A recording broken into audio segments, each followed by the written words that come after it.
Ya, halo. Assalamualaikum warahmatullahi wabarakatuh. Waalaikumsalam warahmatullahi wabarakatuh. Baik, masih melanjutkan yang kemarin ya. Kalau untuk kemarin yang presentasi kemarin ada 3 kelompok. Masih ada berapa kelompok yang belum?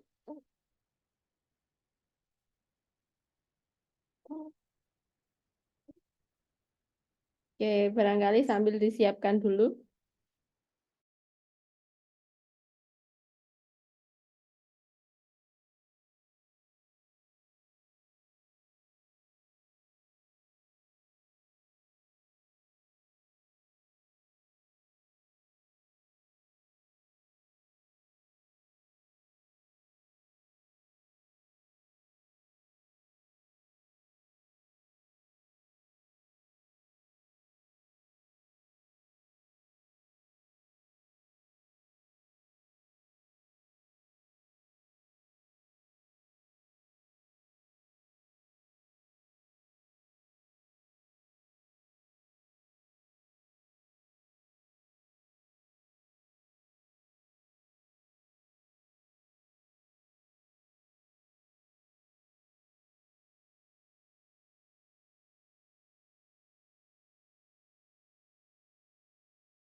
Ya, tadi belum saya buka share screen-nya. Ini barusan saya buka share screen-nya.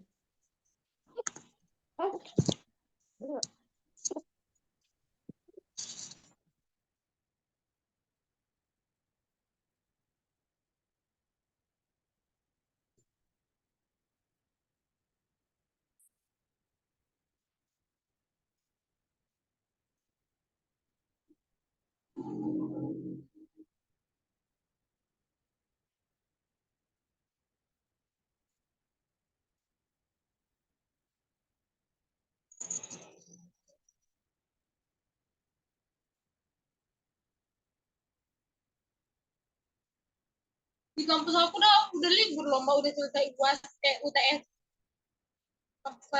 Kamu negeri swasta? Kok bisa?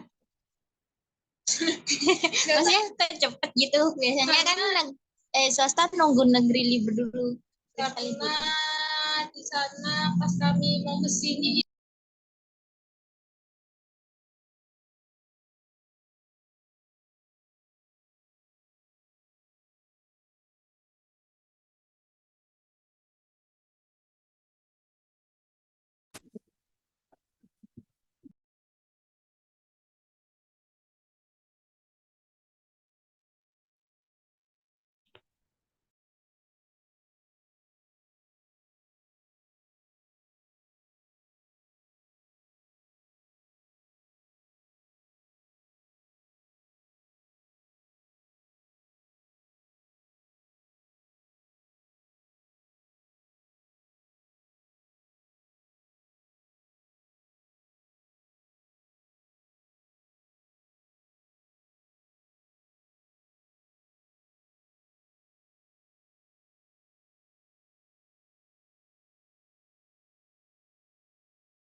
Permisi, Ibu.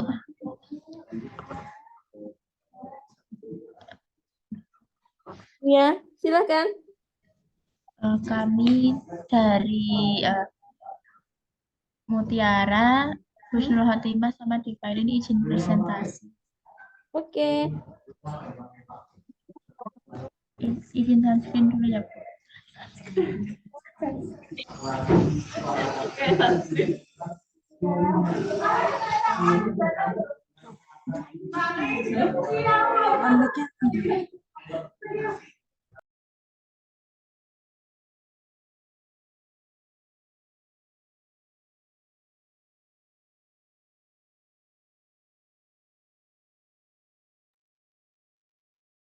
Ya.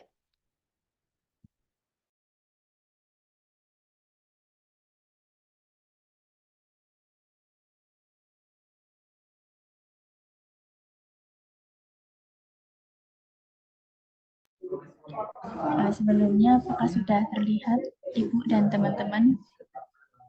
Ya. Oh ya. Assalamualaikum warahmatullahi wabarakatuh. Waalaikumsalam warahmatullahi wabarakatuh. Sebelumnya terima kasih kepada Bu Niken yang telah mempersilahkan kami untuk berpresentasi. Di sini perkenalkan dulu, saya Mutiara Barang dan dua teman saya. Saya Husnul Khotimah. Di sini kami akan menjabarkan etnomatematika di Indonesia. Nah, yang pertama itu literasi, numerasi, matematika dalam etnomatematika tari topeng Ender. Dari historis dan filosofinya, tari topeng Ender ini merupakan sebuah pertunjukan tari khas dari daerah Tegal yang menggambarkan seorang wanita yang energetik atau dalam bahasa setempat disebut sebagai legend. Pertunjukan ini hanya dapat diperankan oleh penari wanita yang mengenakan topeng dengan karakter wanita cantik berkulit putih dan senyum yang ramah. Dari kultural value-nya sendiri itu, tari topeng Ender ini merupakan perwujudan bentuk karya seni yang menggambarkan kekayaan warisan budaya dan estetika. Dan seni tari topeng Ender ini menggambarkan perwujudan dari 3 unsur penunjang, yaitu mencakup pemusik, penari, dan topeng Ender. Tari topeng Ender ini juga menggambarkan variasi yang mengesankan termasuk dalam konteks sikap, yaitu posisi melibatkan tangan yang menjulur lurus ke depan dengan tangan kiri yang menekuk secara elegan, kepala membungkuk, dan posisi kaki yang mendak. Terus yang selanjutnya itu ada sikap giul. Sikap giul ini posisi egol, sementara kaki terbentang dengan tangan kanan dan kiri gantian ke angka. Yang untuk memperkaya pendidikan karakter siswa. Mohon maaf Mbak Zarina, mungkin bisa di unmute dulu. Di mute dulu. Menunjukkan bahwa elemen-elemen etnomatika dari konsep aljabar dapat ditemukan dalam budaya Haroa dan dapat disatukan ke dalam elemen. Oh ya. Nah, saya lanjutkan ya. Yang ketiga itu ada sikap jeglong. Pada sikap ini, lutut kaki dicekuk dengan sikap tangan menggenggam sampur dan topeng melengkapi tarian dengan sentuhan yang harmonis sesuai dengan ritme jeglong. Nah, yang keempat ini ada sikap lontang, yaitu posisi kedua tangan di depan dada yang melambaikan dengan anggun, kepala yang condong dalam posisi tolehan, kaki berjalan di tempat, dan tubuhnya mengikuti dengan lincah. Nah, di unsur etnomatematikanya ini ada yang pertama ada golong. Konsepnya pengenalan ragam bentuk geometris, perhitungan parameter seperti jari-jari, diameter, dan sudut. Nah, yang kedua ini ada bonang. Bisa dijadikan sebagai bentuknya luring dan timbulan. Yang ketiga tendang, yaitu luas permukaan dan perhitungan volume sebagai dimensi ruang. Nah, yang terakhir ini ada kegiatan tari, yaitu memperagakan tarian topeng Ender tersebut. Kaitannya adalah refleksi atau pencerminan. Yang kedua adalah etnomatematika pada pakaian adat Ulus Batak, Toba, dan implementasi dalam rancangan pembelajaran matematika. Dari historis dan filosofinya sendiri, Batak Toba merupakan kelompok etnis Batak yang secara tradisional hidup di Sumatera Utara. Nah, suku Batak ini dibagi menjadi 5, yaitu Batak Toba, Batak Pakpak, Batak Mandailing, Batak Simalungun, dan Batak Karo. Semua kelompok ini menggunakan ulus dalam upacara adat. Ulus menjadi sarana adat dalam menyalihan Natolu yang mengikat hubungan kekerabatannya. Nah, hampir semua upacara adat ini menggunakan ulus, sehingga wujud adat istiadatnya ditunjukkan dalam ulus. Nah, secara harfiah ini ulus sendiri mempunyai arti selimut atau kain yang dapat diselimutkan untuk menghangatkan badan. Dari kultural value-nya sendiri, adat istiadat Batak Toba dalam kehidupan sehari-harinya merupakan wujud dari sistem nilai kebudayaan yang masih dijunjung tinggi sampai saat ini. Buktinya sendiri, dimanapun orang Batak dalam melaksanakan acara adat pasti menggunakan ulus. Ulus pada masyarakat Batak Toba ini fungsinya yaitu ulus pada masyarakat Batak Toba memiliki fungsi yang sangat penting dalam setiap upacara adat yang dilaksanakan oleh masyarakat Batak Toba. Pasti selalu ditandai dengan adanya pemberian ulus tersebut dalam adat. Pemberian atau penerimaan ulus sesuai dengan aturan yang ada sesuai dengan sistem dalihan Natolu. Agar adat yang sedang diadakan dapat sesuai dengan apa yang diinginkan atau apa yang ingin menjadi tujuan masyarakat Batak tersebut dapat terlaksana atau sah di mata adat. Nah, ini ada unsur etnomatematikanya sendiri, yaitu ada ulus pasangan, yaitu berbentuk persegi panjang dan memiliki simetris kiri dan kanan.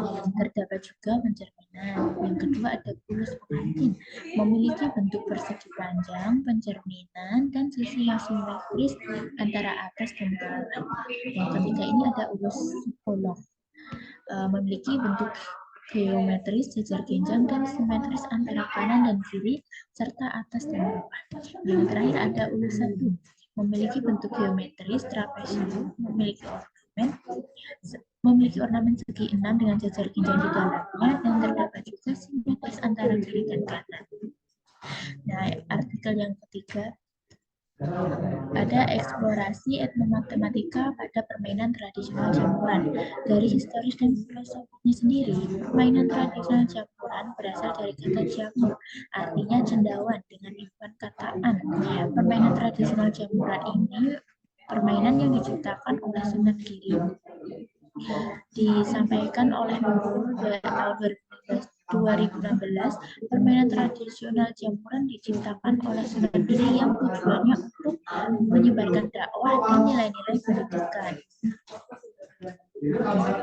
Dakwah yang ingin disampaikan oleh permainan jamuran ini berasal dari filosofi jamur, di mana tanaman yang tumbuh dan berkembang di tempat yang memiliki udara lembab. Permainan tradisional jamuran ini tidak memerlukan alat atau perlengkapan permainan, hanya memerlukan lahan yang luas untuk memainkannya, karena permainan tradisional jamuran dimainkan kurang lebih 4 orang sampai 12 orang. Seperti itu ya teman-teman filosofinya. Nah, di sini ada cultural value-nya, yaitu terkadang bagi sebagian orang jamur dianggap sebagai tanaman pengganggu. Namun terdapat juga jamur yang memiliki manfaat bagi kehidupan.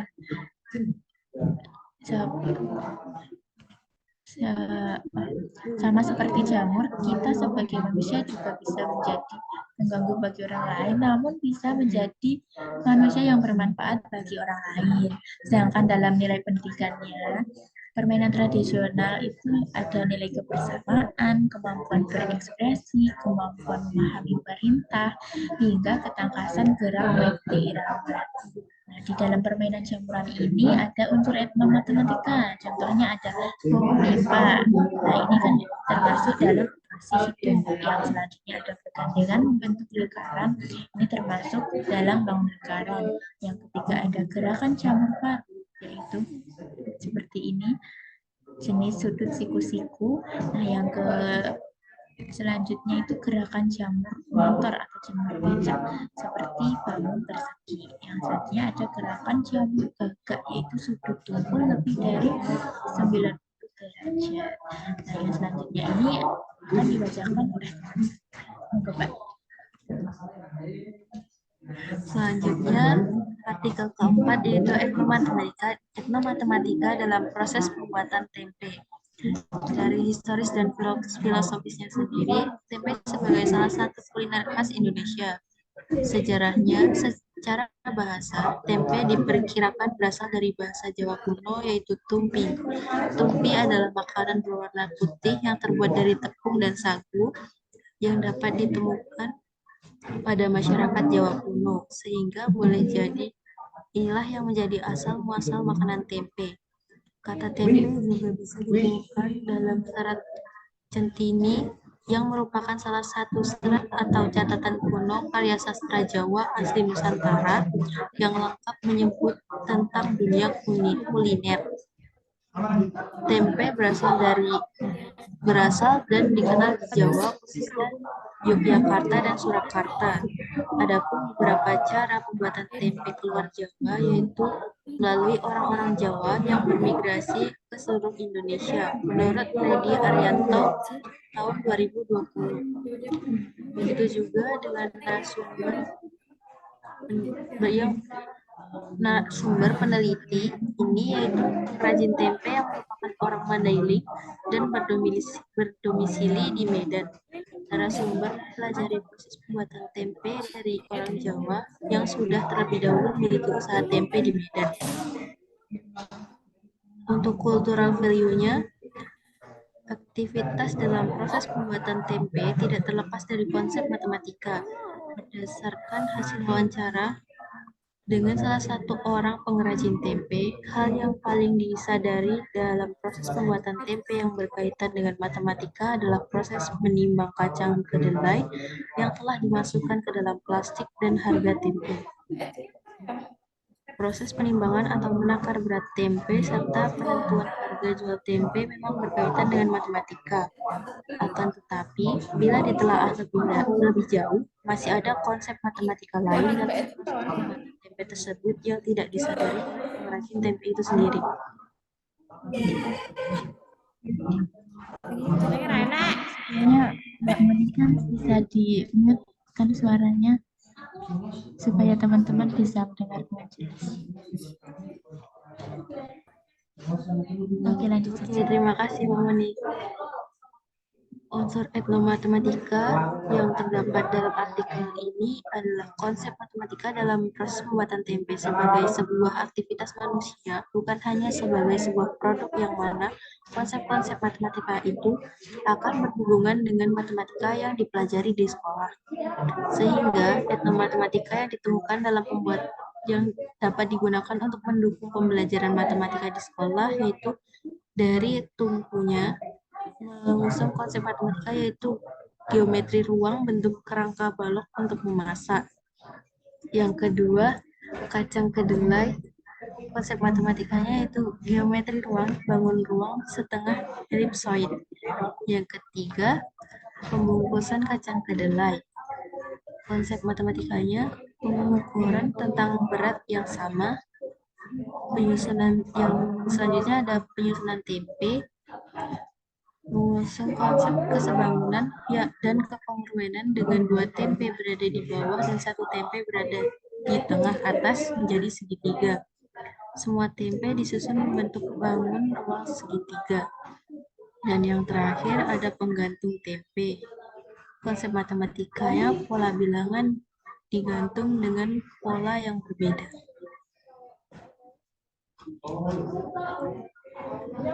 Selanjutnya artikel kelima yaitu etnomatematika pada permainan tradisional engklek dan gasing khas kebudayaan Sunda. Dari historis dan filosofisnya sendiri, tapak gunung atau sering juga disebut engklek adalah salah satu permainan tradisional yang terkenal di Indonesia, khususnya bagi masyarakat pedesaan. Engklek dapat kita jumpai di berbagai wilayah di Indonesia seperti di Sumatera, Jawa, Bali, Kalimantan, dan Sulawesi. Ada dugaan bahwa permainan ini berasal dari gondang-mandak, berlatar belakang tentang cerita perebutan sawah yang berasal dari negeri kincir angin yaitu Belanda. Versi mereka, gondang-mandak pun diartikan seperti sande-mande yang telah menyebar ke Nusantara pada zaman kolonial Belanda. Permainan lainnya yaitu permainan gasing yang populer di Purwakarta. Untuk cultural value-nya, bentuk etnomatematika masyarakat Purwakarta berupa berbagai aktivitas matematika yang dimiliki atau berkembang dalam permainan anak tradisional di acara Kaulinan Barudak Kabupaten Purwakarta meliputi konsep-konsep matematika dalam engklek dan gasing.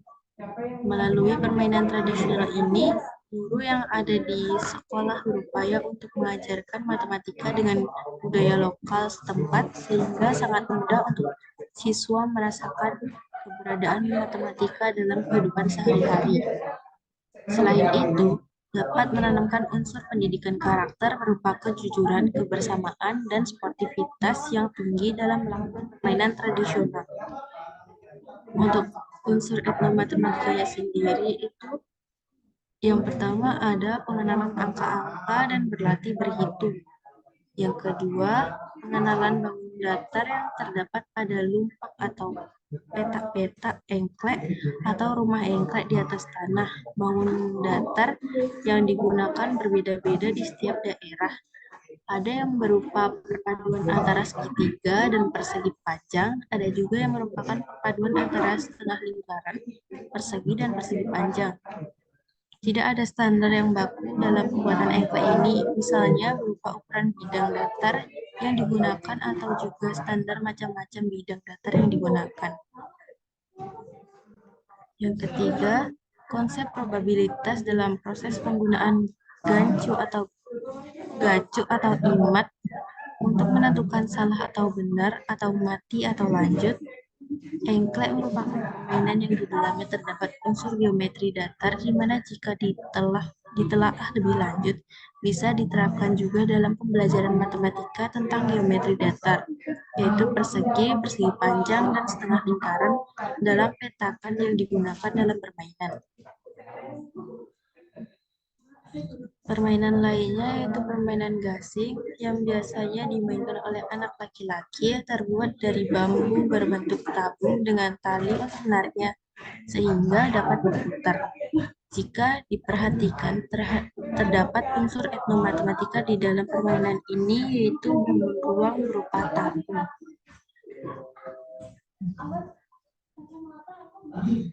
Untuk artikel yang keenam itu analisis kajian etnomatematika pada pembelajaran matematika merujuk budaya Jawa.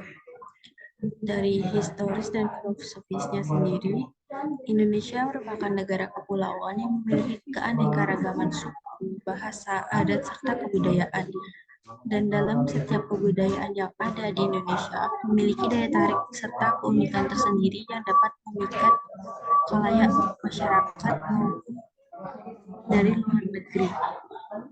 Usaha alternatif yang diterapkan dalam pembelajaran yaitu pembelajaran berbasis budaya dengan melakukan pembelajaran matematika yang bernuansa budaya, maka siswa akan lebih senang dan menjadi lebih mudah karena materi tersebut terkait langsung dengan budaya, terutama budaya Jawa, di mana masyarakat mempunyai cara tersendiri dalam menggunakan nalar yang dapat diinterpretasikan sehingga secara matematis baik dengan kesadaran maupun dilakukan tanpa kesadaran sehingga dapat membentuk pola-pola tertentu.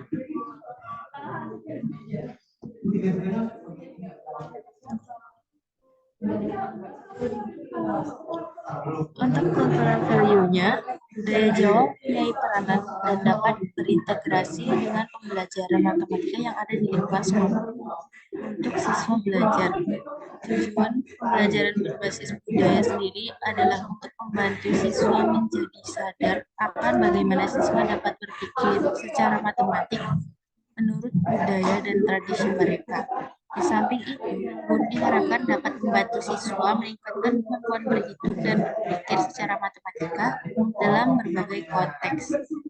Hal ini harus dapat diupayakan secara optimal karena sangat erat kaitannya dengan jati diri bangsa Indonesia melalui pemahaman nilai-nilai budaya bangsa Indonesia yang diterapkan di setiap rangkaian pembelajaran matematika. Untuk unsur etnomatematika sendiri, yang pertama ada motif batik.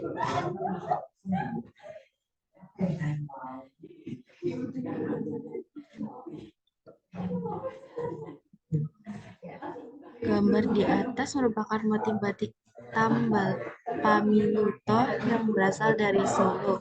Dari motifnya terlihat bahwa makna dari motif batik tersebut adalah untuk menambal yang rusak yang kemudian akan terlihat menjadi cantik dan menarik. Pada motif batik tersebut terdapat beberapa pola geometris seperti persegi, segitiga, belah ketupat, juga nampak terlihat garis dan sudut setiap bagian pola batik tersebut. Sehingga dengan motif batik tersebut dapat membantu siswa dalam mendefinisikan serta memahami dari penjabaran dalam bangun datar seperti luas, keliling, dan ciri-ciri bangun. Kemudian dari motif batik tersebut juga dapat diambil percontohan dalam pembahasan materi baris dan sudut.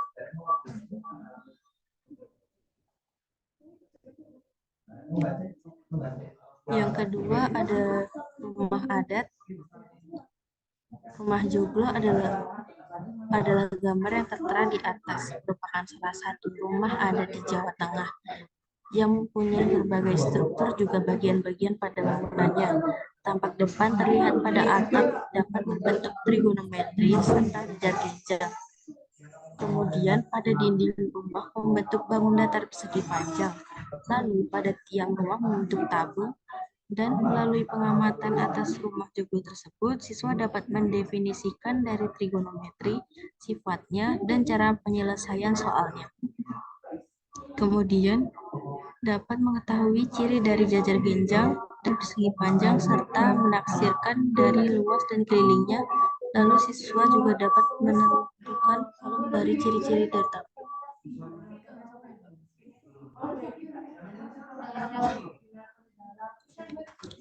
Yang ketiga ada candi. Gambar di atas adalah gambar candi Ijo yang ada di Yogyakarta. Pada relief serta bangunan tersebut membentuk balok dan kubus, sehingga siswa dapat mengidentifikasi serta memahami dari ciri-ciri balok dan kubus, juga menentukan nilai volume dari balok dan kubus saat melihat candi tersebut.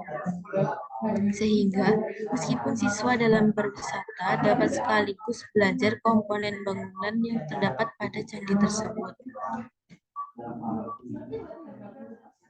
Yang keempat ada gamelan Jawa.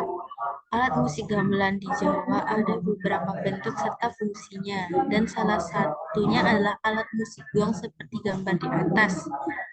Gong mempunyai bentuk yang menyerupai lingkaran, karena dengan gong dapat membantu untuk mengidentifikasi bagian-bagian dari lingkaran serta menyelesaikan soal luas dan keliling lingkaran. Menurut Yoga pada tahun 2019 menyatakan bahwa adanya keterkaitan antara alat musik gamelan terhadap pembelajaran matematika, terutama pada materi lingkaran dan bangun ruang, yaitu gamelan Jawa, yang memiliki bagian bentuk lingkaran dan juga bangun ruang, sehingga dapat digunakan untuk mempelajari unsur-unsur lingkaran dan bangun ruang. Yang kelima ada permainan tradisional Jawa. Gambar di atas merupakan permainan tradisional congklak yang berasal dari Jawa. Permainan ini biasanya dipermainkan oleh dua orang. Dalam permainan ini melatih saraf motorik anak, serta dapat melatih siswa dalam mempelajari perhitungan seperti penjumlahan, pengurangan, perkalian, serta pembagian. Yang keenam ada tradisi kejawen. Dalam acara-acara yang dilakukan oleh suku Jawa, biasanya terdapat tradisi kejawen, di antaranya adalah tedak siten atau piton-piton, atau 7 bulanan bayi, selamatan atau kirim doa, ngunduh mantu atau pernikahan, brokohan atau syukuran untuk ladang, tingkepan atau 7 bulan kehamilan, telon-telon atau 3 bulanan kehamilan dan 3 bulanan bayi, dan lain sebagainya. Dengan tradisi Jawa dapat membantu siswa dalam mempelajari diantaranya pada materi pola bilangan dan operasi pada bilangan bulat.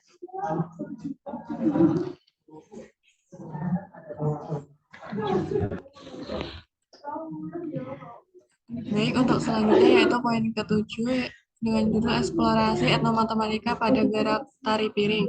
Untuk histori dan filosofinya sendiri yaitu pada zaman dulu tari piring diadakan untuk mengucapkan syukur kepada Dewi Sri atas kemakmuran perekonomian dan kecukupan hasil ladang. Gerakan yang dilakukan pada tari piring pun merupakan gerakan yang menggambarkan masyarakat Minangkabau saat sedang bekerja sebagai petani. Tari piring dikenal sebagai warisan Indonesia yang mempunyai nilai seni, pengetahuan, dan pembelajaran di dalam penampilannya. Untuk kultur value-nya sendiri, yaitu Indonesia adalah negara yang memiliki keberagaman budaya, maka sudah sepatutnya memasukkan unsur budaya ke dalam matematika. Dan juga diharapkan dapat memberikan peran terhadap kemajuan. Tari piring merupakan tarian asli dari Sumatera Barat. Gerakan pada tari piring merupakan gerakan yang menggambarkan masyarakat Minangkabau yang sedang bertani. Seorang penari melakukan kegiatan mengukur, menghitung, dan mendesain pola gerakan tari menggunakan konsep dasar matematika.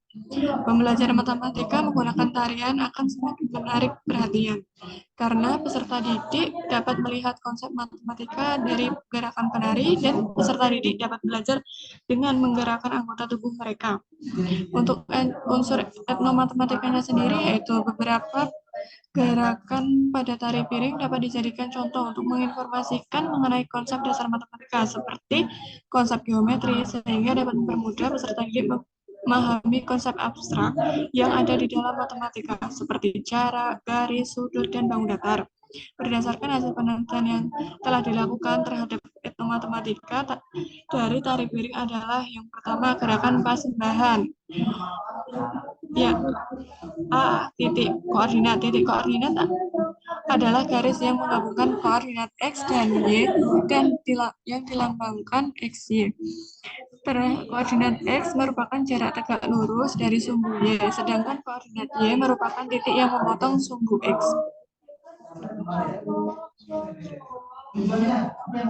Pola lantai yang dilakukan dalam gerakan ini dapat dijadikan konsep matematika titik koordinat. Pada awalnya, penari berada pada negatif 4,1, lalu bergerak hingga 3,1.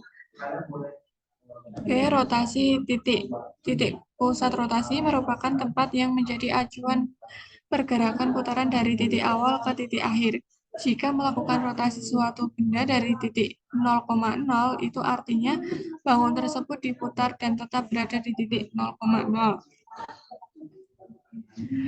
Pada hitungan ke-8, penari melakukan rotasi untuk mengubah hadapan penari. Pada awalnya, penari menghadap ke sisi kanan panggung, lalu rotasi hingga menghadap sisi depan panggung. Konsep matematika yang ada di pola ini adalah rotasi titik sejauh 90 derajat. Untuk yang poin C yaitu pola bilangan langkah. Pola bilangan ialah urutan angka yang membentuk suatu pola tertentu.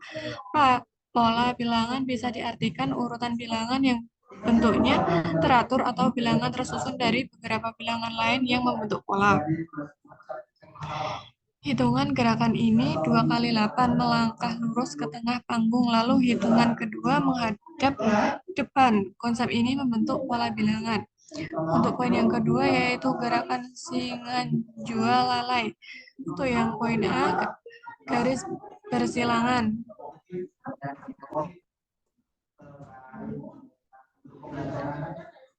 Kedua garis dinyatakan bersilangan apabila garis tidak akan berpotong apabila diperpanjang dan tidak terdapat pada suatu garis bidang. Pada hitungan ke-1, tangan kiri ke depan dan sedikit serong ke kanan, sedangkan tangan kanan ke depan sedikit serong ke kiri, tapi tidak bersentuhan. Pada gerakan ini berhubungan dengan konsep garis bersilangan. Untuk poin yang ketiga yaitu gerak mencangkul. Poin A sendiri yaitu segitiga sama sisi. Segitiga sama sisi merupakan bangun datar yang ketiga sisinya memiliki ukuran yang panjangnya sama dan besar setiap sudutnya sama. Pada hitungan ke-1, pola gerak penari jika ditarik garis lurus antara kepala tangan kanan, tangan kiri akan terbentuk konsep segitiga sama sisi. B. Sudut siku-siku. Sudut siku-siku merupakan sudut yang memiliki ukuran tidak berubah karena besar sudutnya harus 90 derajat.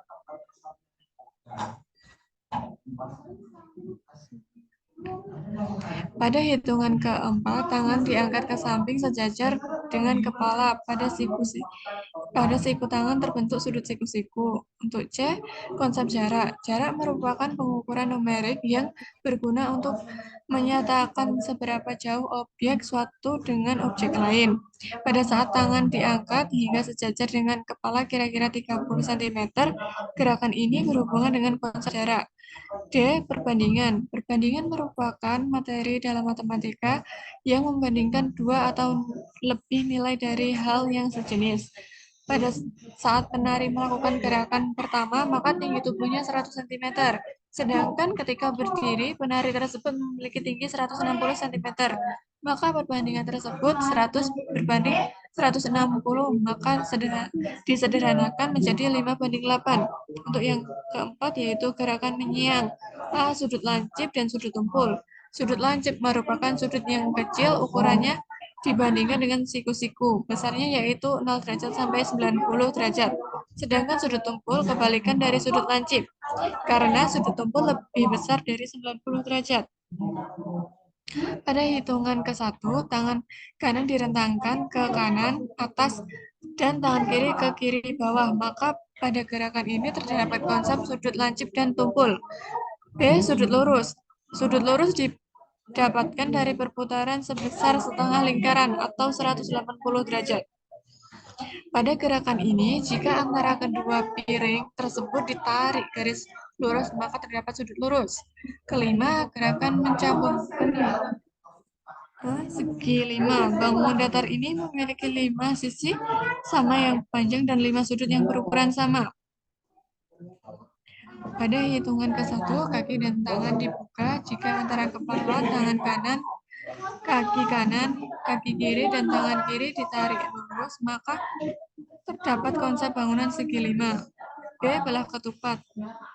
Bangun datar ini mempunyai 4 sisi dengan panjang yang sama, memiliki sisi yang berhadapan, saling sejajar, dan tidak saling tegak lurus.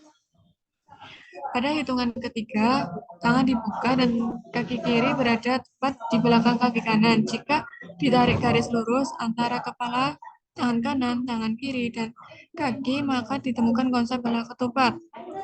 Itu yang keenam, gerakan menanam benih. A. Konsep garis sejajar. Garis sejajar merupakan dua buah garis yang memiliki kemiringan yang sama, sehingga sejajar satu sama lain, namun tidak saling berpotongan. Pada gerakan ini, tangan naik turun secara bergantian. Jika ditarik garis dari pola gerakan tangan, maka terbentuk konsep sejajar. Untuk yang ke-8 yaitu studi etnomatematika tentang Bagas Gudang sebagai unsur budaya Mandailing di Sumatera Utara. Untuk histori dan filosofi sendiri yaitu suku Mandailing masih kental dengan adat istiadat. Salah satu bentuk budaya yang terdapat langsung dilihat adalah rumah adat Bagas Gudang. Dalam sistem kemasyarakatan Mandailing, daerah pemerintahan mempunyai rumah raja yaitu Bagas Gudang dan Sopo Godang. Di daerah Mandailing, masyarakatnya mempunyai filsafat atau pandang hidup mengatakan Homer do adat doa itu ibadat, artinya adat dan ibadah tidak dapat dipisahkan, ada tidak boleh bertentangan dengan agama Islam. Untuk fungsi value-nya sendiri yaitu ada bogas godang memiliki tutup ari atau bidang segitiga pada atap pada tiap sisi, yaitu 4 buah tutup ari yang dilengkapi dengan ornamen dan ditambah 1 buah pada bagian atap tangga.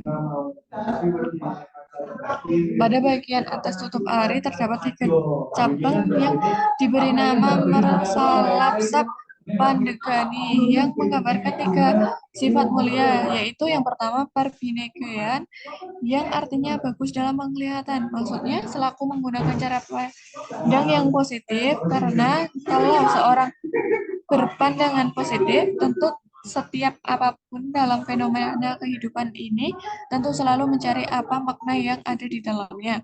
Untuk yang kedua yaitu Parnidaan yang artinya bagus dalam pendengaran. Artinya peka dalam berita, maksudnya kapan berita sukacita, kapan berita duka cita, dan setiap mendengarkan apapun harus ada saringan atau filter, mana yang harus didengarkan, mana yang harus diabaikan.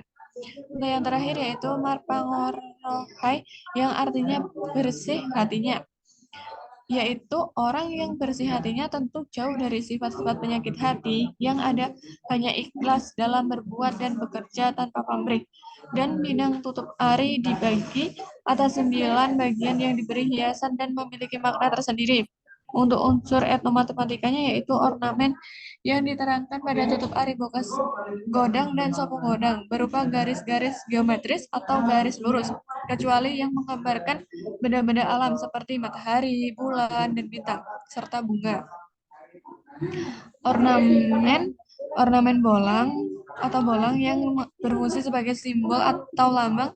Simbol atau lambang itu memiliki makna-makna yang sangat mendalam bagi masyarakat suku Mandailing. Dilihat motif dari sudut ornamen yang ada pada rumah adat Mandailing, Bagas Godang telah menjelaskan nilai-nilai filosofis nama ornamen serta geometris bidang apa saja yang membangun ornamen Bagas Godang sebagai berikut. So, yang pertama yaitu garis tegak lurus atau bonabolo. Untuk konsep matematikanya sendiri yaitu geometri garis lurus dan simetris. Selanjutnya bindu atau rusuk robang, yaitu geometri segitiga dan simetris. Untuk selanjutnya buraring eropik, yaitu geometri segitiga pencerminan simetris ke kiri dan kanan. Selanjutnya bintang natoaras, yaitu geometri pencerminan simetri kiri dan kanan. Yang selanjutnya rudang geometri simetri kiri dan kanan. Selanjutnya bintang natoras, yaitu geometri segitiga dan simetris. Selanjutnya raga-raga, yaitu geometri dan simetris. Untuk selanjutnya yaitu sancang duri yang memiliki konsep matematika geometri pencerminan dan simetri kiri dan kanan. Untuk yang terakhir yaitu jagar-jagar, yaitu geometri segitiga belah ketupat dan simetri kiri dan kanan. Untuk yang ke-9 yaitu eksplorasi etnomatematika rumah adat Joglo Tulungagung. Untuk historis dan filosofisnya yaitu rumah Joglo Sinom Limas merupakan rumah adat di Kabupaten Tulungagung. Bangunan ini merupakan kediaman Bupati Tulungagung atau kepala pemerintah daerah kabupaten. Bangunan ini berdiri sejak tahun 1902. Bangunan ini mengandung sejarah perpindahan pemerintah yang awalnya bertempat di Kecamatan Langbret. Pada saat itu, pemerintah tidak di Kecamatan Tulungagung karena keadaan tempatnya masih berbentuk rawa. Sejak berdirinya pendopo ini sudah berbentuk Joglo Sinom Limas, tidak lain karena Tulungagung merupakan salah satu daerah Mataraman, di mana kebudayaan bangunan rumah kepala pemerintahannya masih terpengaruh oleh Keraton Yogyakarta dan Surakarta. Untuk kultur value-nya sendiri yaitu banyak nilai-nilai leluhur yang terkandung dalam rumah adat Joglo di Tulungagung, meliputi nilai estetika, nilai etika, religius, serta nilai sakral dari bangunan itu sendiri. Karena di Tulungagung hanya pendopo yang memiliki bagian yang lengkap. Bangunan ini merupakan warisan leluhur yang memiliki ciri khas Jawa klasik dengan nilai arsitektur kelas tinggi. Pada joglo pendopo ini sebagai tempat menyimpan pusaka Tulungagung yaitu tombak Kiai Upas, di mana hal ini mengandung bahwa siapa saja yang melakukan hal maksiat atau hal tidak suci, maka akan ditemui ular yang sangat besar, sehingga bangunan ini sangat sakral. Nilai sakral pada bangunan ini mempunyai simbol keperkasaan kepemimpinan pemerintah daerah. Sinom 5 sendiri memiliki makna bahwa pemuda harus memiliki cita-cita tinggi untuk memajukan daerah dan bisa melanjutkan perjuangan para leluhur keharmonisan dalam membangun peradaban masa kepemimpinan yang suci dari maksiat. Untuk unsur etnomatematikanya sendiri, yaitu pada bangunan rumah adat Joglo Tulungagung ini banyak ditemukan konsep matematika meliputi titik, garis, bidang, ruang, transformasi geometri, di antaranya refleksi, dilatasi, translasi, simetri, dengan bangun datar, bangun ruang, kesebangunan, dan kekongruenan. Untuk yang pertama, tiang joglo memiliki konsep matematika, bangun ruang berbentuk tabung, konsep kongruen, dan sebangun serta transaksi. Untuk yang selanjutnya, pintu. Konsep bangun datar persegi panjang, konsep refleksi pada ukiran pintu, konsep simetri pada bangun datar.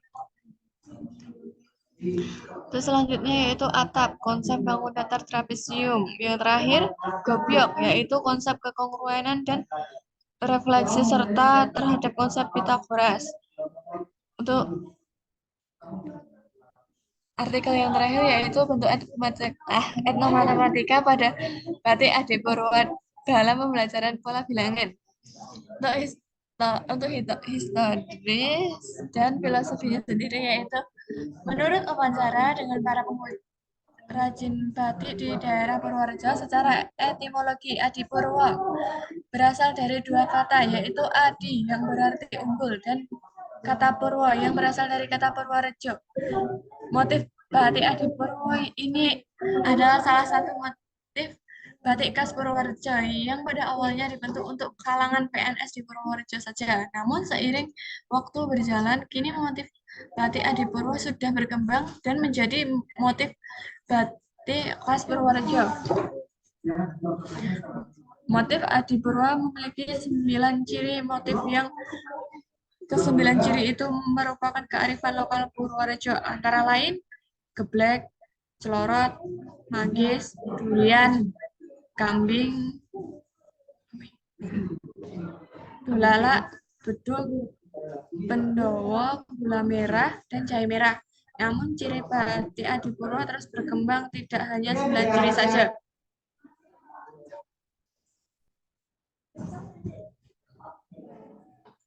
Untuk unsur etnomatematika sendiri yaitu setiap motif dan corak dari suatu batik memiliki filosofi tertentu sesuai dengan daerah asal dari batik tersebut.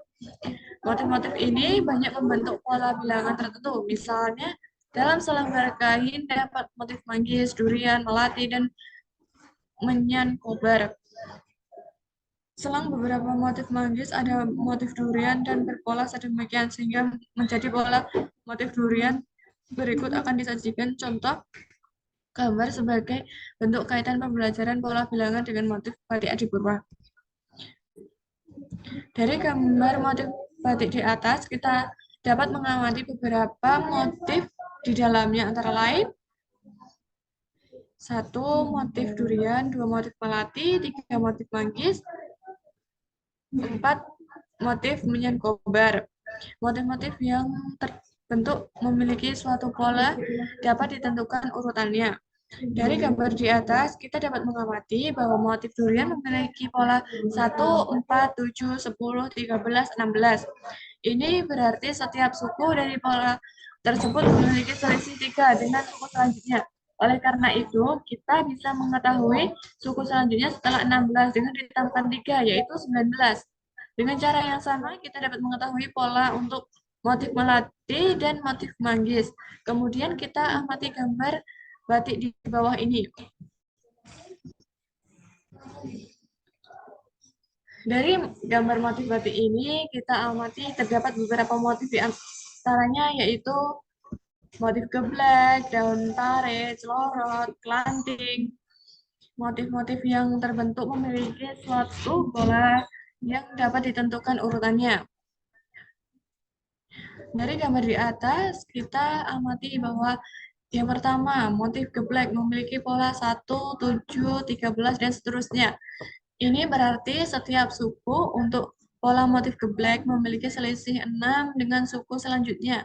Jika disesuaikan dengan pola barisan aritmatika dengan beda 6, maka untuk suku KN dapat diperoleh UN sama dengan 6N-5.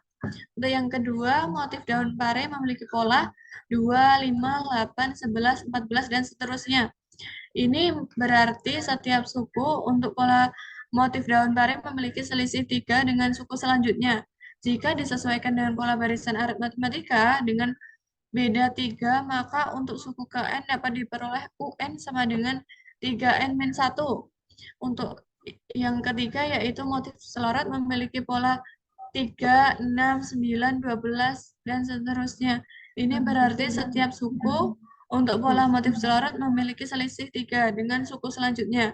Jika disesuaikan dengan pola barisan aritmatika dengan beda 3, maka suku KN dapat diperoleh UN sama dengan 3N. Untuk yang keempat yaitu motif kelanting memiliki pola 4, 10, 16.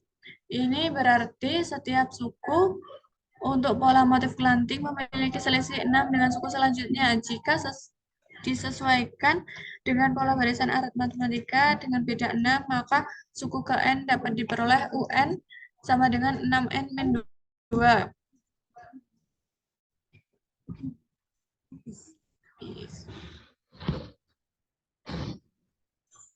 Baik, terima kasih. Itu tadi presentasi dari kelompok kami. Mungkin ada tanggapan dari teman-teman.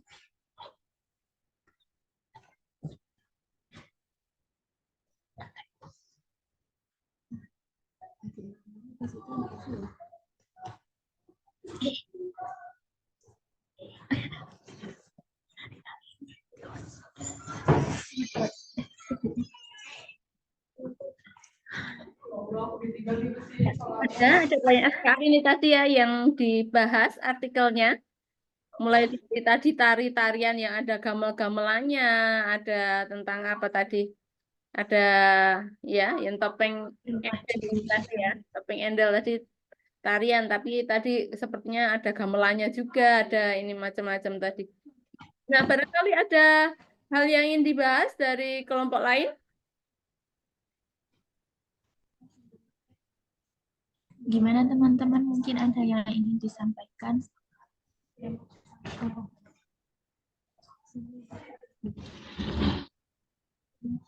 Mungkin dari teman-teman sudah jelas Ibu, atau mungkin dari Ibu sendiri mau mengomentari dari kelompok kami.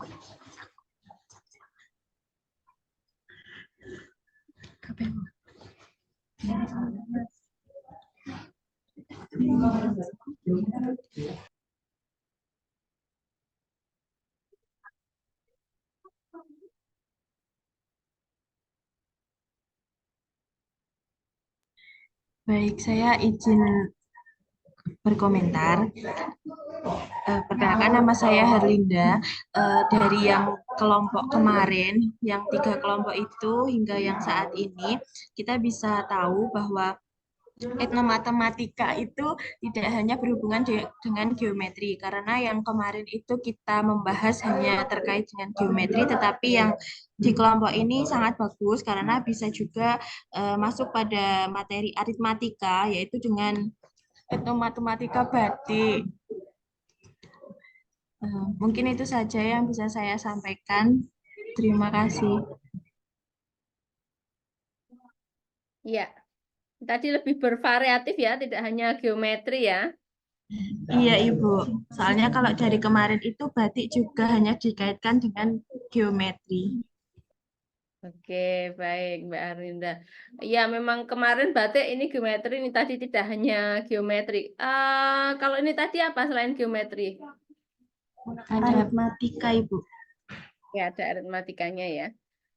Oke, ada lagi barangkali? Terima kasih Mbak Arlinda atau Mbak Mutiara tadi yang bersuara. Dari teman yang lain? Siapa temanmu?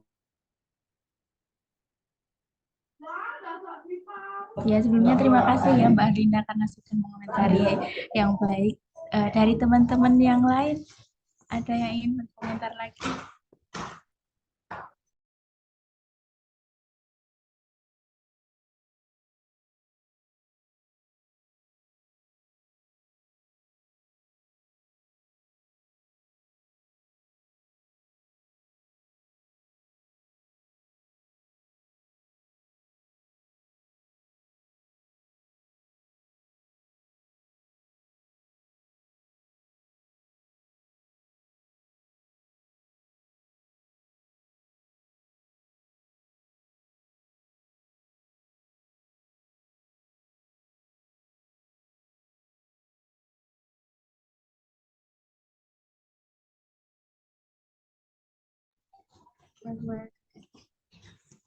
Oke, teman-teman, mungkin materinya sudah jelas juga ya, pemaparan dari kelompok kami juga sudah jelas.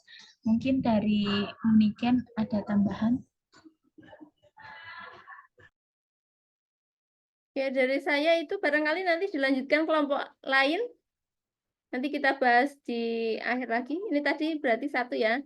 Kalau bisa hari ini barangkali 2 atau 3, kemudian minggu depan kita masih pertemuan atau enggak itu? Libur enggak? Belum ya?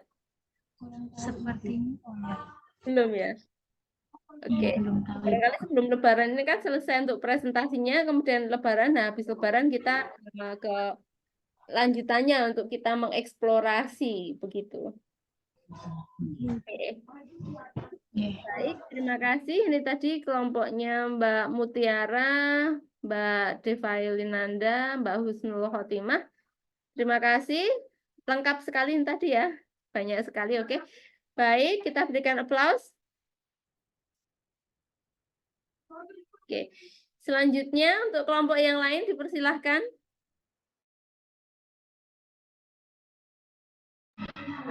Baik, terima kasih teman-teman dan Uniken karena sudah memberikan waktu kepada kelompok kami untuk mempresentasikan.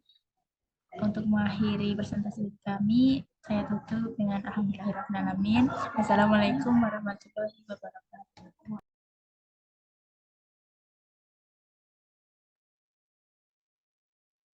Ya, waalaikumsalam warahmatullahi wabarakatuh. Oke, baik. Kelompok selanjutnya.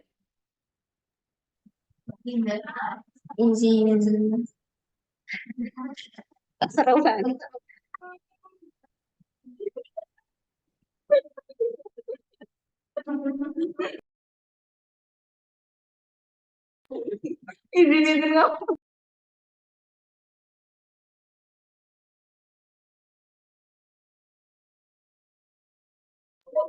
Izin Mas Ibu, dari kelompok saya, Dian dan Erlo, izin share screen. Ya, silahkan.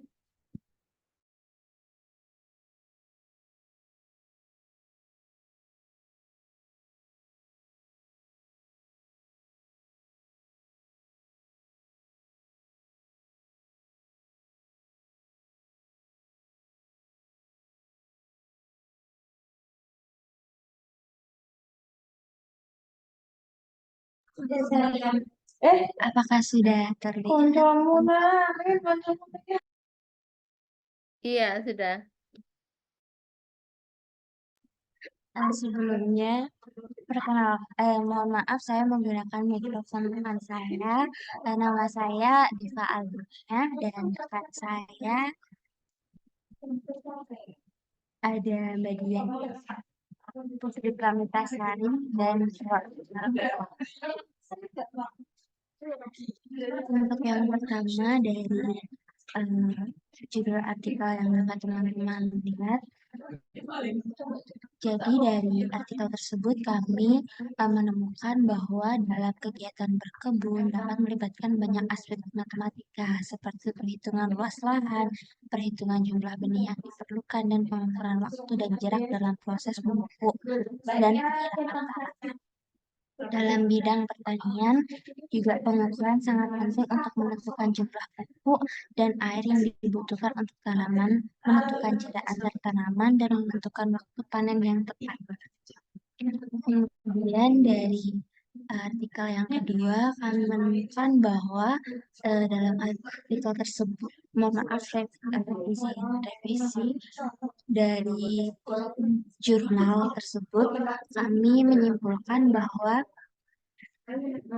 dengan memanfaatkan kasus dagang makanan antar daerah, maka dapat memunculkan penghitungan harga-harga dalam matematika. Nah, dalam hal ini aljabar berkaitan dengan penghitungan. Misalnya, makanan daerah A berapa kali lebih mahal dari makanan daerah B.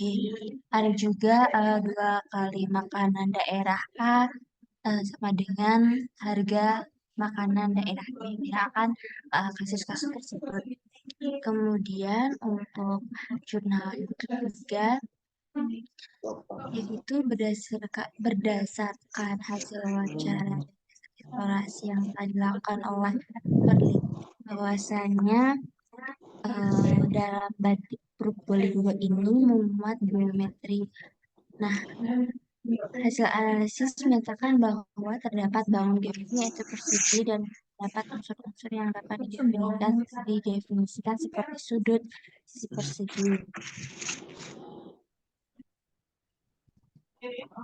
Kemudian bukan hanya itu saja, karena adanya batik Probolinggo tersebut memunculkan bahwa memanfaatkan batik untuk menemukan peluang bisnis di sektor industri batik. Jadi dari batik tersebut, motif batik tersebut dapat menunjukkan bahwa batik tersebut ada berkisar di tahun 1883. Dan terdapat juga pameran khusus batik Probolinggo tersebut di Amsterdam, Belanda.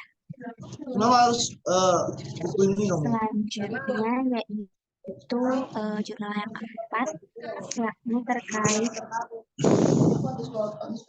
mengungkap kearifan lokal budaya dan matematika Kampung Naga. Nah, di sini itu mirip dengan jurnal yang kami temukan pertama kali dengan konsep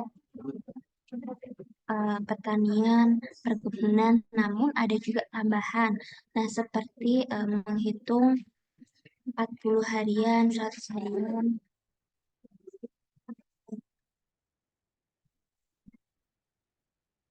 Sebentar, saya tampilkan untuk jurnalnya.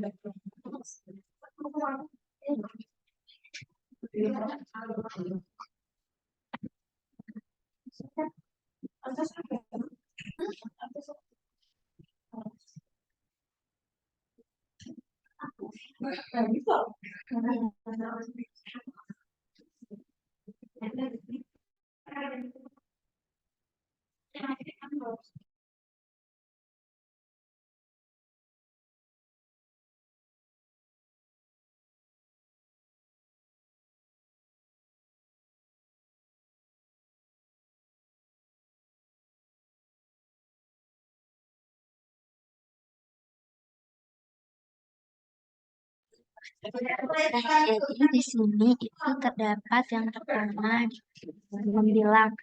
Di sini kan ada sebutan-sebutan dalam istilah pertanian seperti berapa banyak, itu memunculkan sebutan-sebutan angka di berbagai itu dalam sebutan di Arab atau bahasa daerah tersebut, seperti yang teman-teman lihat pada ayat.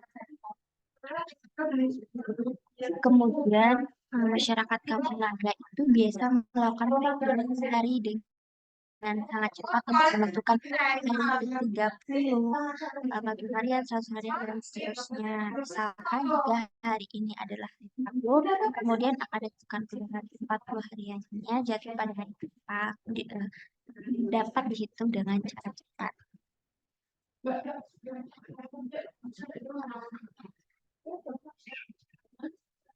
Kemudian dalam hal ini juga ada juga di aspek pembangunan. Nah, jadi dalam pembangunan itu banyak sekali apa ya, aspek matematikanya, misalkan dalam mengukur bentuk-bentuk yang pernah juga ditampilkan sebelum-sebelumnya.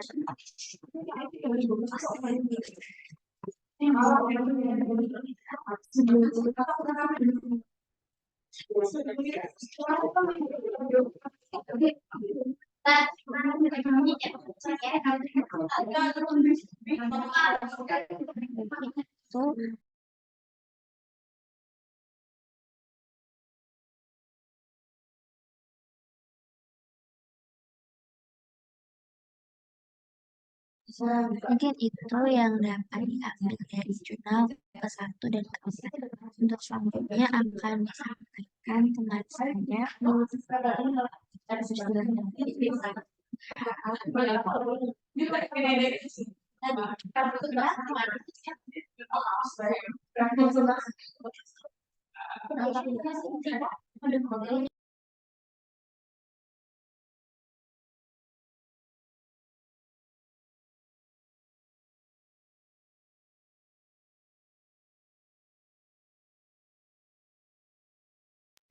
Kepada Mbak Dian Putri Pramitasari atau Mbak Ella, silakan.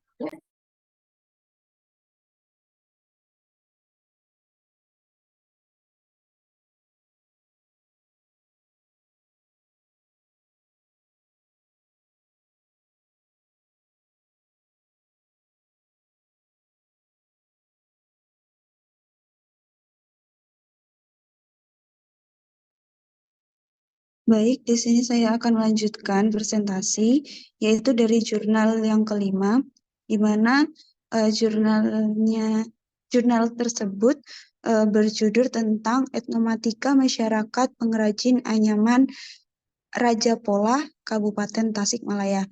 Di mana di sini kami mengambil sebuah kesimpulan kutipan di atas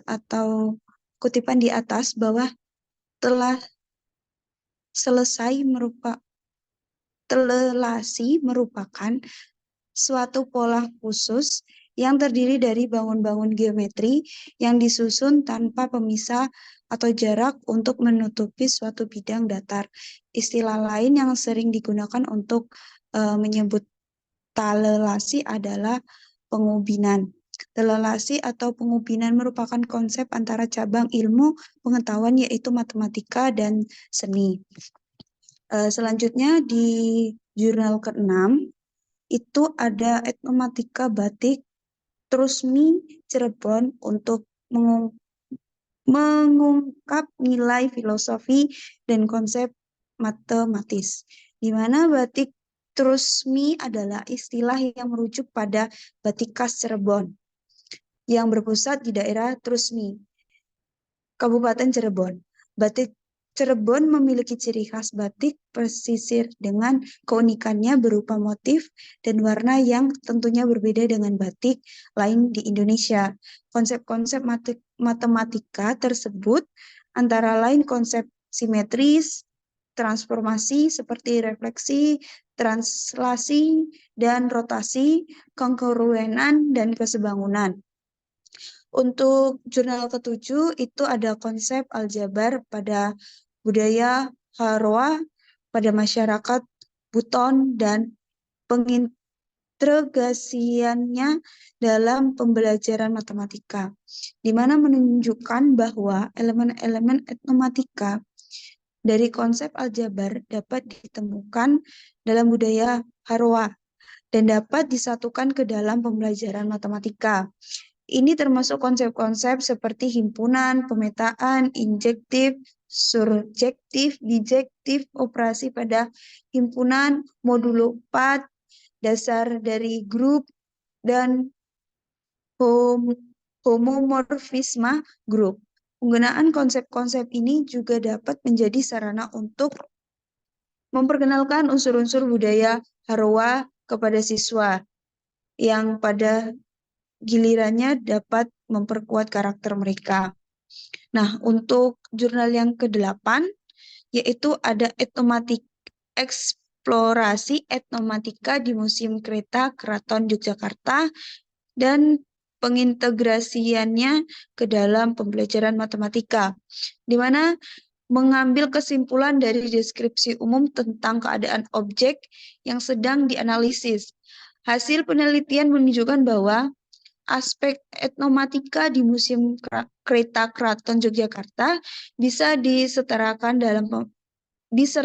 dalam pembelajaran matematika, mencakup konsep-konsep seperti luas bangun datar, volume bangun ruang, simetris, dan telelasi. Konsep-konsep tersebut dapat diaplikasikan dalam pembelajaran matematika sebagai masalah yang relevan serta sebagai cara untuk memperkenalkan unsur-unsur budaya kepada siswa yang bertujuan untuk memperkaya pendidikan karakter siswa. Untuk jurnal yang ke-9 itu ada eksplorasi konsep matematika sekolah dasar pada seni tradisi di Desa Trowulan, Mojokerto. Yaitu hasil penelitian menunjukkan bahwa unsur-unsur matematika seperti membilang, lingkaran, simetris, perkalian, pola matematika, pengukuran, dan skala perbandingan dapat ditemukan dalam budaya Bantengan, Patrol, dan Patung. Temuan ini mengubah pandangan peneliti yang sebelumnya meragukan adanya hubungan antara budaya dan matematika, namun akhirnya memahami bahwa keduanya berkaitan erat. Dan yang terakhir di sini yaitu jurnal ke-10, di mana dengan judul Etnomatika Budaya Jawa, Inovasi Pembelajaran Matematika di Sekolah Dasar. Peneliti menyatakan bahwa sejumlah besar aspek kultur Jawa memiliki potensi untuk menjadi alat pembelajaran matematika, seperti batik dan sebagainya. Jika dimanfaatkan secara efektif dalam konteks pembelajaran, produk-produk budaya Jawa tersebut dapat memberikan pengalaman pembelajaran yang signifikan bagi siswa. Mungkin itu dari saya. Kembali ke Mbak Diva. Terima kasih.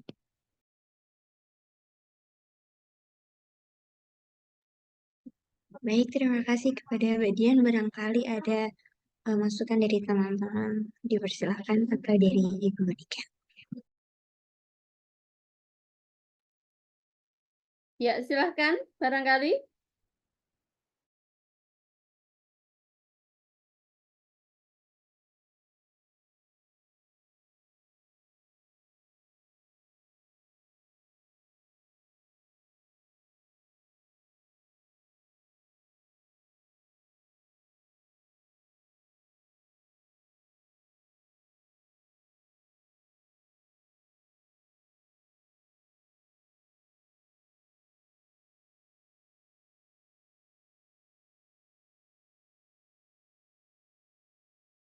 Ya, ada nggak?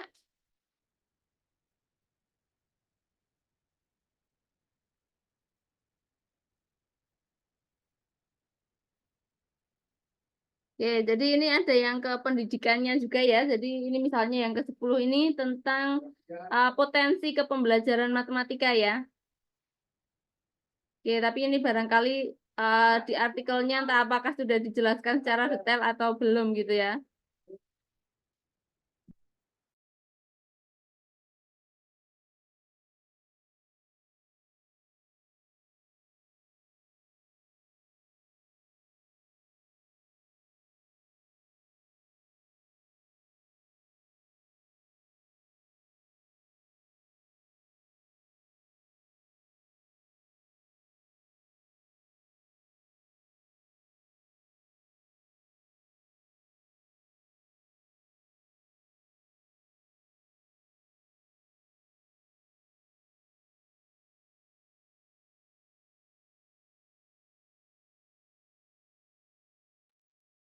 Oke, mungkin karena sudah mengomentari yang kemarin-kemarin gitu ya. Oke, baik. Barangkali untuk kelompok selanjutnya juga boleh. Kalau tidak ada yang komentar di sini. Atau Oh, barangkali terima setelah hari ini bisa semua kelompok barangkali sehingga minggu depan bisa kita lebih santai gitu.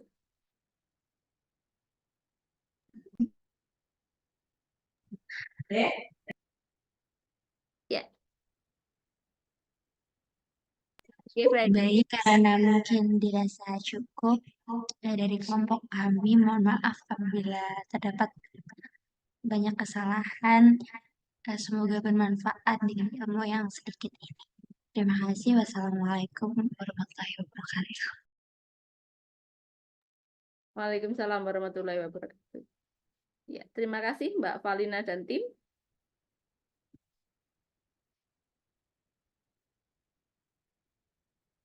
Selanjutnya, berarti masih ada 3 kelompok.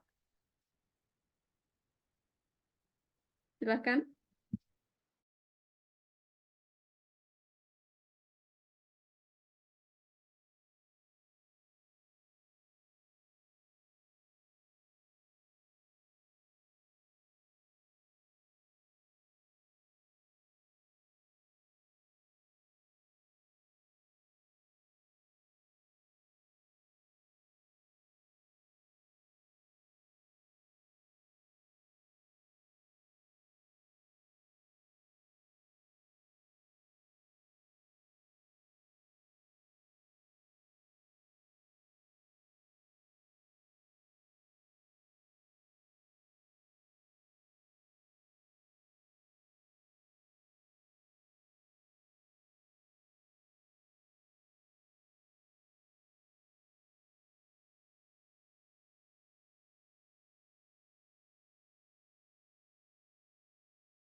Ya, silakan, masih ada 3 kelompok yang belum maju ya.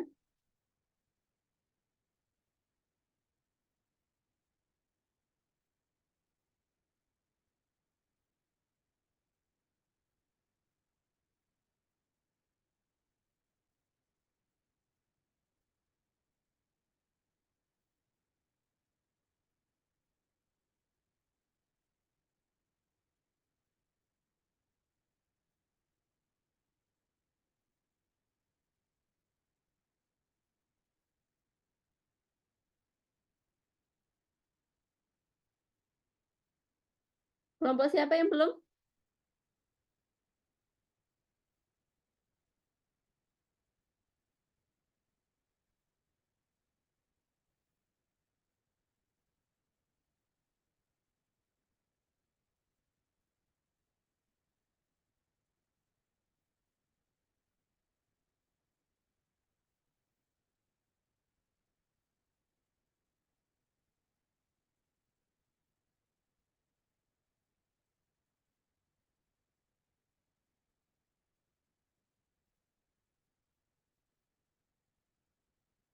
Ya, silahkan. Ada? Masih ada 3 kelompok ya yang belum ya? Atau mau sudah dulu yang 3 mau di minggu depan?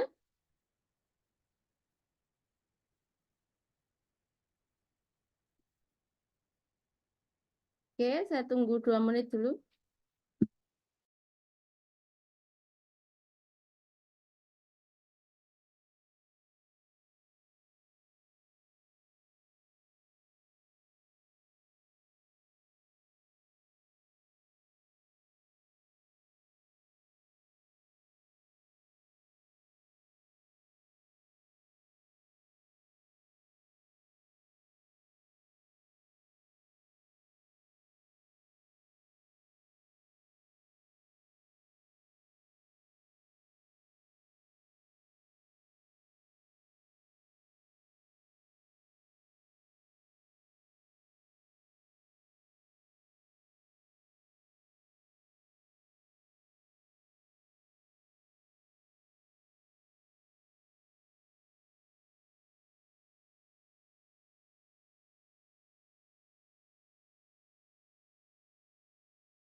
Nggak ada?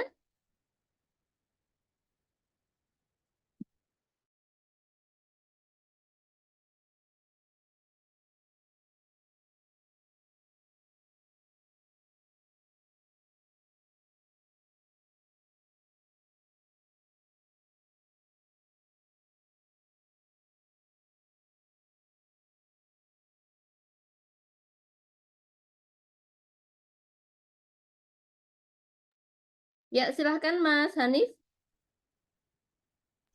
Ya, sebelumnya mohon maaf Bu, ini mungkin pertanyaan diperkenankah kalau saya nanti bertanya secara random? Maksudnya di luar konteks etnomatematika. Maksudnya seperti apa? Ya, tapi masih dalam pembahasan ini Bu, tapi bukan pembahasan etnomatematikanya. Ya, silahkan dicoba Mas Hanif. Baik, terima kasih Bu. Mohon maaf ini mungkin pertanyaan spontan dari saya pribadi.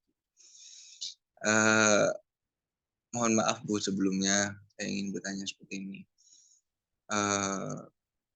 Bagaimana perasaan Ibu ketika melihat keadaan mahasiswa yang seperti ini, yang sebenarnya saya bukan nggak mau merespon, tapi saya mau menunggu momen ketika saya memang harus bertanya seperti ini. Itu perasaan Ibu seperti apa ketika melihat tidak ada respon sama sekali dari mahasiswa-mahasiswa? Mohon maaf Bu sebelumnya, dan tolong dijawab seperti itu. Terima kasih. Iya, sebenarnya saya mengharapkan bisa aktif, tapi ini mungkin karena bareng juga teman-teman saya memahami kalau sedang kampus mengajar juga, kemudian ada yang barangkali dari online ya, tapi besok setelah Lebaran kan sudah tidak online, jadi ya mau tidak mau saya mau seperti apa? Maksudnya Mas Hanif, saya diminta seperti apa maksudnya? Respon yang seperti apa? Saya kalau disuruh kayak marah gitu nggak mau saya. Rugi. Kan yang butuh adik-adik bukan saya ya. Saya di sini memfasilitasi kalau memang apa namanya dibutuhkan untuk fasilitasi dari saya, ya saya menyediakan waktu untuk fasilitasi, tapi jika tidak juga nggak apa-apa. Kalau tapi saya menyediakan. Jadi kalau Mas Hanif menanyakannya bagaimana sikap saya, ya saya silahkan saja. Saya di sini sebagai fasilitator untuk memfasilitasi adik-adik belajar. Barangkali begitu, Mas Hanif. Jadi saya bukan terus ayo adik-adik aktif dan sebagainya, kan yang membutuhkan adik-adik bukan saya kan. Jadi saya di sini memfasilitasi jika ada hal yang ingin ditanyakan, barangkali ingin digali.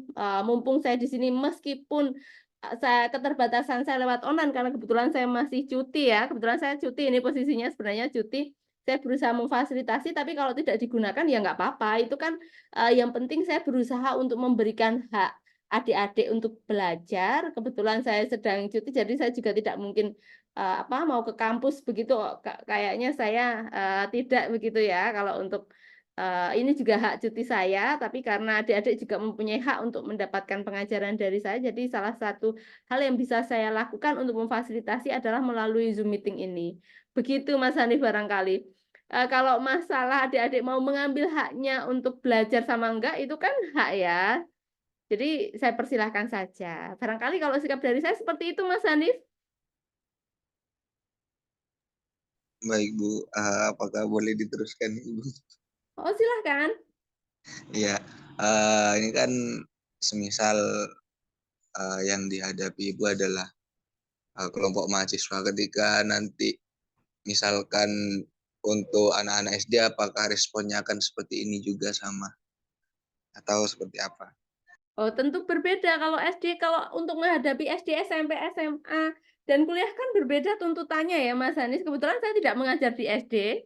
Kebetulan saya mengajarnya di sini di mahasiswa S1 dan S2 di UPY ya, kebetulan. Jadi tentu saya akan memperlakukannya untuk anak S1 dan S2 pun berbeda.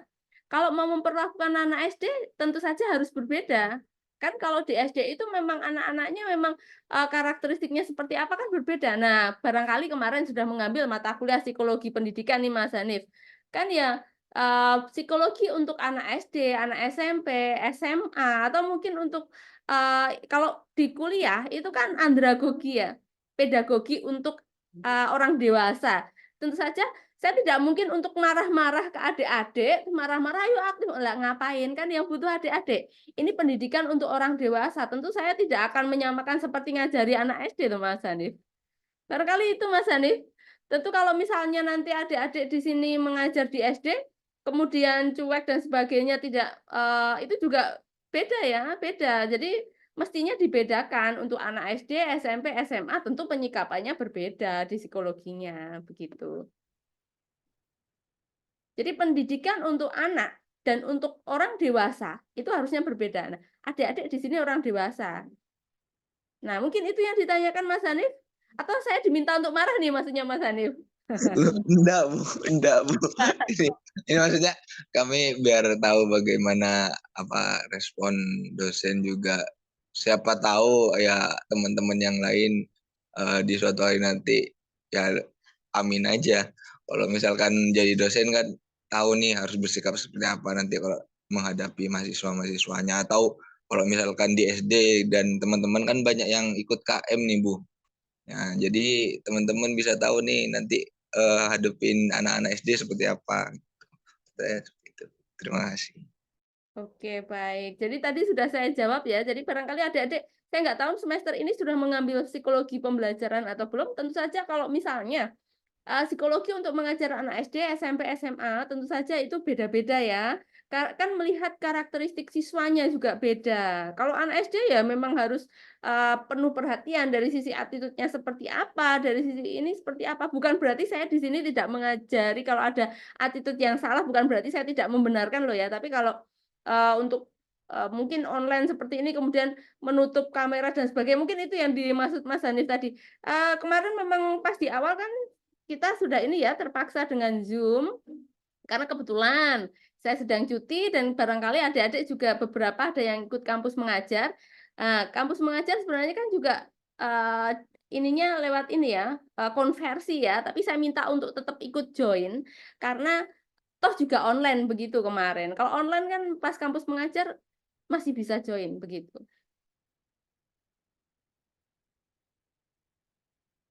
Oke, barangkali itu ya.